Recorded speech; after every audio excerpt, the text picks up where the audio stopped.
తెలంగాణలో కేంద్రం నిధులతో చేపడుతున్న అమృత్ ప్రాజెక్టును అర్హత లేని సోదా కంపెనీకి కట్టబెట్టారని కేటీఆర్ చేసిన ఆరోపణలకు కౌంటర్ ఇచ్చారు మంత్రి కోమటిరెడ్డి వెంకటరెడ్డి.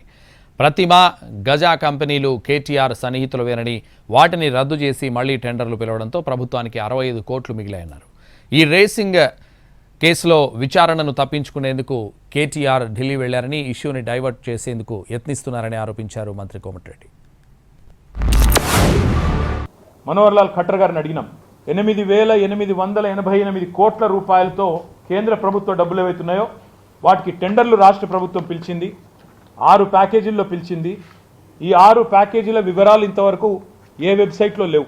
ఎందుకింత గోప్యత అంటే ముఖ్యమంత్రి గారి బావమరిది కంపెనీ ఉన్నది కాబట్టి, ముఖ్యమంత్రి గారి మీద ఈగ వాలకుండా చూసుకోవాల్సిన బాధ్యత రాష్ట్రంలోని అధికారులదే కాబట్టి వాళ్ళు బయట పెట్టడం లేదు.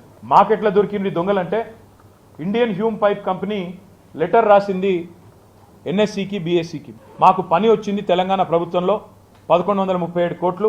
కానీ మేము చాలా మంచి వాళ్ళం, మేము కేవలం 20% చేస్తూ ఉన్నాం. మేము వాళ్ళకంటే 1000 రెట్లు ఎక్కువ పెద్ద కంపెనీ అయినా మా గుండె కూడా పెద్దది కాబట్టి మేము రేవంత్ రెడ్డి గారి బావమరిది మీద ప్రేమతో మేము ఈ రకంగా తప్పుకున్నామని వారు చెప్తా ఉన్నారు. అమృత్ కట్టర్కి సంబంధం, ఈయన ఎమ్మెల్యేగా కట్టర్ ఎందుకు కేర్ చేస్తాడు? 1000 మంది ఎమ్మెల్యే ఉంటుంది భారతదేశంలో. కోన్ కిస్కా కేటీఆర్ గారిని ఎందుకు లెక్క చేస్తాడు? పోయింది ఎక్కడ అయిందంటే, గవర్నర్ గారు ప్రాసిక్యూషన్కు రాసిండు. ప్రాసిక్యూషన్ ఇస్తే ఇమ్మీడియట్గా యాక్షన్ తర్వాత రియాక్షన్ ఏముంటుంది? ఆర్బీఐ పర్మిషన్ లేకుండా అరవింద్ కుమార్ గారు స్టేట్మెంట్ ఇచ్చిండు.